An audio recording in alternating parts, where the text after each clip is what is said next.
ده حرفيا ارخص موبايل ممكن تجيبه دلوقتي للالعاب، وصراحة المعالج اللي فيه بيحط الموبايل ده في فئة تانية خالص بعيدا عن كل الموبايلات المنافسة اللي موجودة معاه في نفس الفئة السعرية.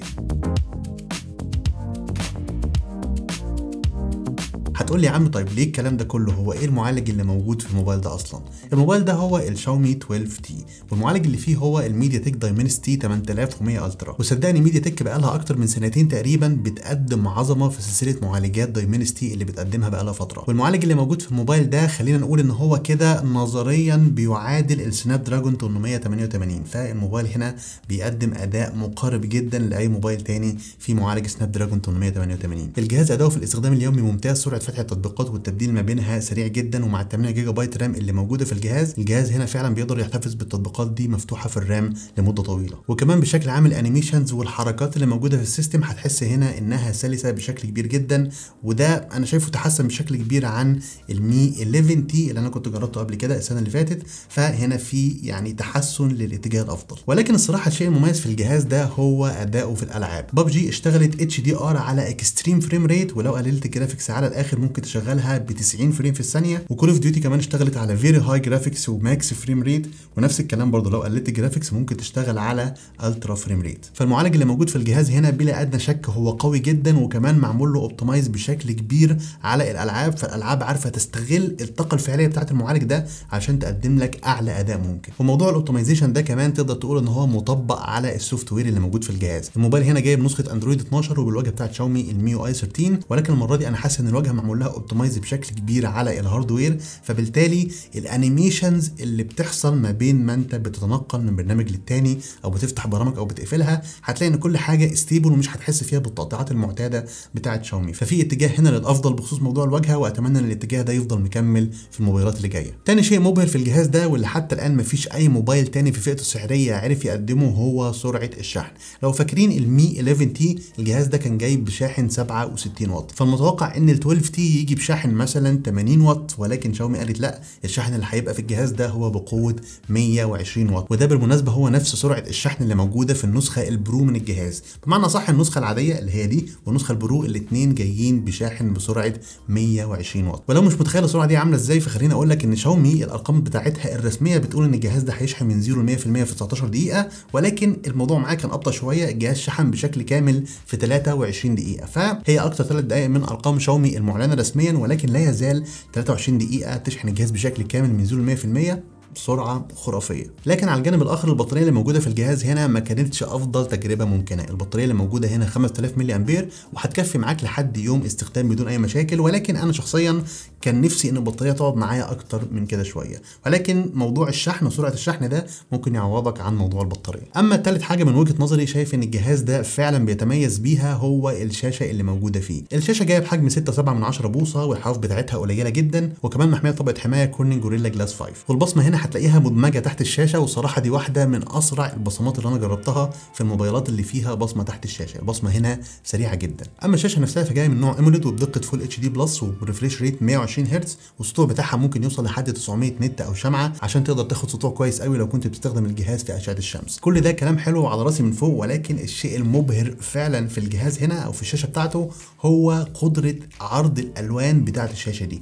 عشان تبقى متخيل معايا في حاجه اسمها دقه الالوان. دقه الالوان دي في اغلب شاشات الموبايلات بتكون 8 بت، وده بيخلي شاشه الموبايل تقدر تعرض لحد 16 مليون لون. في موبايلات تانية دقه الوان الشاشه بتاعتها بتبقى 10 بت، وده بيخلي الشاشه بتاعه الموبايل تعرض لحد مليار لون، ولكن الشاشه اللي موجوده في الموبايل هنا دقه الالوان بتاعتها 12 بت، وده بيخلي الشاشه هنا بتقدر تعرض لحد 68 مليار مش مليون، ركز معايا، 68 مليار لون. فمتخيل معايا من 16 مليون ل 68 مليار، يعني يا خياط كل دي الوان الشاشه هتقدر تعرضها. ده كده انا مجرد ما هفتح الشاشه كده واستخدم موبايلي الالوان هتفط في وشي. والصراحه لا، هو الفكره مش زي ما انت متخيل.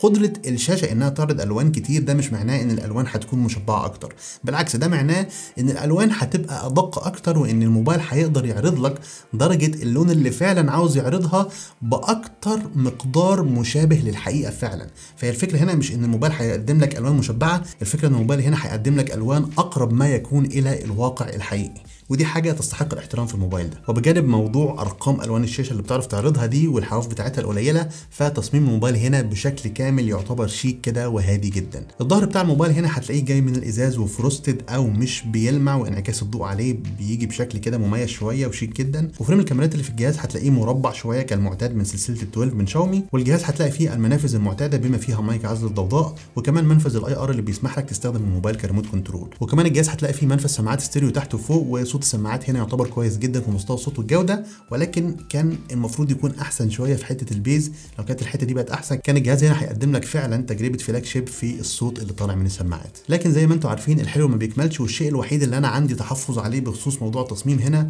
هو الفريم بتاع الجهاز اللي جاي مصنوع من البلاستيك. الصراحه لو كان مصنوع من المعدن ده كان هيخلي الجهاز مسكته بريميوم اكتر، وكان هيحطه في حته تاني خالص بعيدا عن باقي المنافسين. وقبل ما نخش على اداء الكاميرات علشان فيها شويه كلام مهم، خلينا نتكلم الاول عن اداء الشبكات في الجهاز. الموبايل ده بيقدر ياخد خطين وبيشغلهم 4G في نفس الوقت، ولكن للاسف مفيش مكان نهائي لكارت الميموري. اي نعم دي مش هتبقى مشكله كبيره لان الجهاز هنا جاي بذاكره داخليه 256 جيجا من نوع UFS 3.1، وده اسرع نوع موجود حاليا. ويمكن الذاكره السريعه دي مع ال 8 جيجا رام اللي فيه هم اللي خلوا اداؤه مميز في موضوع الالعاب والسوفت وير، ولكن عدم وجود كارت ميموري هنا ما يعتبرش مشكله كبيره. خلينا نتكلم شويه عن اداء الجهاز في الشبكات. الشبكات هنا ما وجدتش معاها اي مشاكل، وكمان لاحظت حاجه مميزه جدا في الموبايل ده، هو ان شاومي اخيرا حطت مستشعر تقارب حقيقي في الجهاز. فبالتالي لو انت معاك مكالمه مش هتلاقي ان الشاشه بتقفل وتفتح بشكل عشوائي، لا الشاشه هنا هتفضل قافله طول ما الموبايل على ودنك، ومجرد ما تشيله من على ودنك هتلاقي الشاشه رجعت تشتغل تاني، لان المستشعر هنا موجود بشكل حقيقي في الجهاز مش مجرد سوفت وير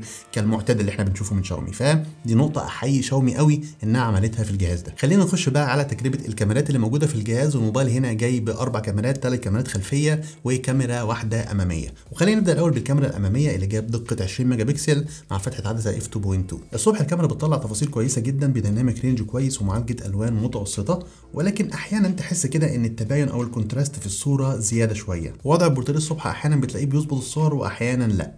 بالليل بقى اداء الكاميرا السيلفي الصراحه ما عجبنيش خالص. الصور هتلاقيها سوفت وناعمه جدا، وتحس كده في بعض الاحيان انها مهزوزه، والديناميك رينج للاسف مش حلو. وحتى مع الوضع الليلي مع الكاميرا السيلفي فالموضوع بيتحسن شويه، ولكن لا تزال الصور ناعمه جدا. اما الكاميرات الخلفيه اللي موجوده في الجهاز فهم 3 كاميرات، كاميرا منهم 2 ميجا بكسل للماكرو، فكنا منها خالص دلوقتي. خلينا نتكلم عن الكاميرتين التانيين. والكاميرا الاولى هي الكاميرا الاساسيه اللي جايه بدقه 108 ميجا بكسل مع فتحه عدسه f1.7. والصبح الكاميرا مش وحشه خالص، التفاصيل هتلاقيها مقبوله والديناميك رينج كويس، ولكن معالجه الالوان تحس كده انها مش متظبطه. بالليل الصور بتكون انعم شويتين والالوان بتحس انها مكتومه، ولكن الوضع الليلي بيحسن الدنيا شويه. واخيرا وضع البورتريه كان العزل بتاعه كويس سواء الصبح او بالليل. الكاميرا الثالثه بقى هي الالترا وايد واللي جايه بدقه 8 ميجا بكسل مع فتحه عدسه f2.2. والصراحه الكاميرا دي ادائها متواضع جدا. الصبح ديناميك رينج يا دوبك مقبول، التفاصيل على قدها، والالوان تحس كده انها باهته عن الكاميرا الاساسيه. وبالليل صراحه الدنيا بتكون اصعب كمان وبيظهر نويز والصور بتكون غامقه، ولكن لحسن الحظ في وضع ليلي مع الكاميرا الالترا وايد فده بيظبط الصور شويتين ثلاثه. فنصيحه لوجه الله لو انت هتصور بالكاميرا الالترا وايد بالليل حاول دايما تخلي الوضع الليلي شغال طول الوقت. اما بخصوص تصوير الفيديو على الجهاز هنا فخلينا نشوف مع بعض. طيب خلينا نجرب سريعا تصوير الفيديو الصبح. طبعا الشمس فوق وانا كده مشغل وضع ال HDR، فالمفروض نظريا الديناميك رينج يبقى كويس. فقولوا لي في التعليقات انتوا شايفين ايه. ولا الفيديو كويس، انا شايف الديناميك رينج مش افضل حاجه ولكن مقبول جدا جدا. اما دي بقى تجربه سريعه على الكاميرا الالترا وايد 1080 30 فريم في الثانيه. الكاميرا الاساسيه كانت 4K. الكاميرا الالترا وايد فطبعا الديناميك رينج بتاعها اقل والريزوليوشن بتاع الفيديو 1080، ولكن الى حد ما التجربه بتاعتها تعتبر مقبوله. في كمان ميزه الدول فيديو اللي بتخليك تصور بالكاميرا السيلفي والكاميرا الخلفيه في نفس الوقت. انا مش عارف ابص فين دلوقتي بس اوكي دي تجربه سريعه ليها. ولو هنجرب الكاميرا السيلفي فيديو الصبح فانا برضو مشغل وضع ال HDR، فالديناميك رينج كويس جدا. ديناميك رينج كويس لان انا بصور دلوقتي HDR. فقولوا رايكم في التعليقات. خليني اقول لك سريعا امتى الجهاز ده هيكون مناسب ليك وامتى هقول لك ابعد عنه. ببساطه الجهاز ده انا مش شايف ان في حد ممكن يبعد عنه غير الشخص اللي يهمه قوي اداء الكاميرات. الجهاز هنا للاسف مش مميز في الكاميرات اطلاقا، ولكن بخصوص اي حاجه تاني في الجهاز زي الشاشه وسرعه الشحن والاداء بتاعه فالجهاز هنا بيقدم فعلا تجربه مميزه جدا. اما بخصوص موضوع السعر فالجهاز ده متوفر في مصر بنسخه واحده 8 جيجا بايت رام وذاكره داخليه 256، والجهاز ده سعره 15000. والصراحه السوق حاليا مش مستقر تماما، وفعليا الواحد مش قادر قادر يحكم هو الجهاز كده سعره كويس ولا لا. خد بالك ان مثلا الايفون 14 برو ماكس الجهاز ده دلوقتي سعره معدي تقريبا 43000، واجهزه الفلاج شيب بتاعه سامسونج معديه 33 وال 35000. فلما تيجي يعني تحط في مقارنه جهاز بالمواصفات دي في مقابل الاجهزه الفلاج شيب الثانيه من الشركات الثانيه، هتلاقي ان الجهاز هنا يعتبر سعره رخيص بالنسبه لباقي الاجهزه. ولكن انا من جوايا ما زلت مش قادر اقبل ان في جهاز كان زمان بينزل، لو انتوا فاكرين ال 11 تي كان نازل ب 7000 جنيه و7700 جنيه للنسختين اللي كانوا نازلين وقتها.